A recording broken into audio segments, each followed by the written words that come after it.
loisirs, le match des valeurs.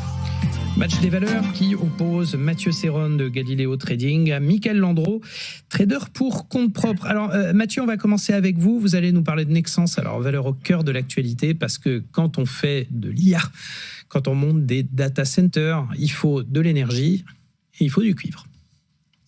Oui, et il faut beaucoup d'énergie et ça tombe bien, Nexans est vraiment dans cette activité-là. Juste un petit peu d'histoire avant de rentrer dans le vif du sujet. Nexans, trouve ses origines en 1879 avec la société d'exploitation des câbles électriques et est issue d'une scission des activités d'une société qui va parler à beaucoup, c'est Alcatel, donc Alcatel dans les années 2000. En termes de chiffres, Nexans, c'est une capitalisation d'environ 4 milliards pour un chiffre d'affaires autour de 7 milliards. Et donc, on est sur une entreprise française, donc spécialisée dans la conception et la fabrication de systèmes de câblage et qui est présente sur l'ensemble de la chaîne de valeur de l'électrification, répartie en 4 principaux secteurs: la production d'énergie, la transmission d'énergie, la distribution et la consommation, avec les raccordements de maisons, d'industries notamment.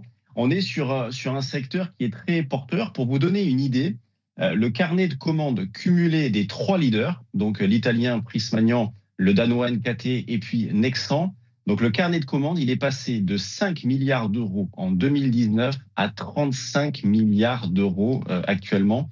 Donc une explosion littéralement. Et chez Nexans, c'est notamment le boom du segment production, énergie et transmission, avec une croissance de 54% sur les 9 derniers mois, en tout cas sur les 9 premiers mois de l'exercice 2024. Et ça ne semble pas terminé, dans la mesure où Nexans s'estime capable de doubler son EBITDA d'ici à 2028, vise désormais 1,15 milliard d'euros. Et si je vous en parle précisément aujourd'hui, c'est que d'un point de vue graphique, on a une situation qui est assez intéressante, dans la mesure où la valeur a fortement baissé durant la période fin octobre, mi-fin janvier, avec un repli d'environ 40%, ce qui n'est pas anodin. Et depuis un mois, on est sur une stabilisation entre des bornes assez visibles et assez étroites, entre 90 et 100 euros. Et justement, si on venait à franchir cette borne haute, si on venait à sortir par le haut du rectangle, donc au-dessus des 100 euros, j'estime qu'on aurait un signal technique d'achat avec un potentiel très important, puisqu'on pourrait, je pense, facilement revenir justement sur les plus hauts, donc autour des 145. On aurait une première étape dans la zone 120-125, mais sinon, horizon moyen-long terme, on peut très bien viser 145. Et en catalyseur, oui, on est vraiment dans l'actualité chaude, dans la mesure où les résultats du dernier trimestre seront publiés demain matin. Donc attention aux réactions demain. Au mois d'octobre, les ventes avaient un petit peu déçu, d'où la baisse. Mais là, on est vraiment dans un segment porteur et une société qui est vraiment bien en place. Oui, c'est vrai, et à regarder, parce que c'est vrai que le titre Nexans, malgré ses perspectives qui restent fondamentalement très intéressantes, ne fait pas des miracles en bourse pour le moment. Donc, peut-être un moment pour l'achat. Le titre perd 9,6% depuis le 1er janvier. Michael Landreau, vous allez nous parler de Mint. Qu'est-ce que c'est Mint ? Bonjour Antoine, bonjour à tous. Mint, en fait, de son ex-nom, donc Budget Télécom, fondé il y a plus de 20 ans et qui était l'une des premières sociétés à sortir une offre de téléphonie à bas prix avec une plateforme d'acquisition et de gestion 100% digitale.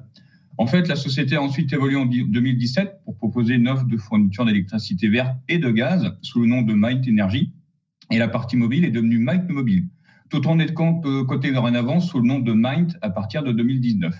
Donc, grâce à l'acquisition régulière de nouveaux clients et l'engouement pour les small après le crack de mars 2020, l'action est passée de 2,50 € à 10 €.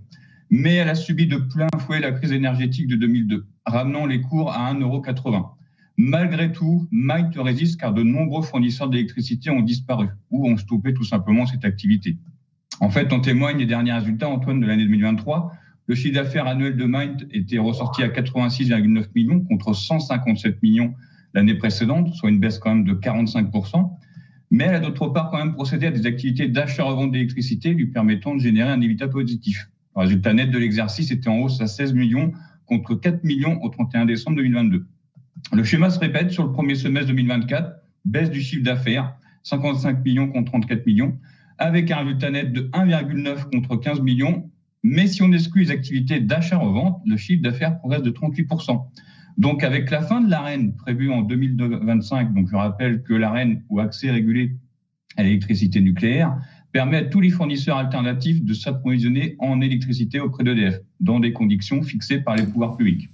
Bref, avec la fin de l'Arenh, la fin de la guerre possible en Ukraine et la baisse du prix de l'énergie, je pense que cela offre des perspectives intéressantes pour Malte. D'autant qu'elle possède 29 millions de trésorerie nette, alors qu'elle est valorisée pour 26 millions d'euros.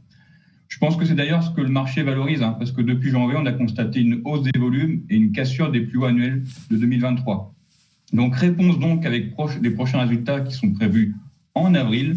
Je dirais qu'il est quand même un petit peu tard pour payer parce que personnellement, moi, j'ai déjà payé sur la zone des 3,60 € et des 4 €.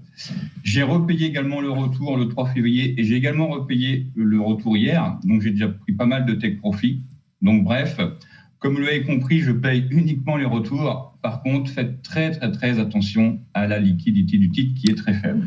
Mint, ouais. 4,38 €. Là, ce matin, on est en baisse de 0,45%. Le titre qui gagne 28% depuis le 1er janvier. Michael Landreau, merci. Merci aussi à Mathieu Serron. Rendez-vous très vite pour un prochain point technique.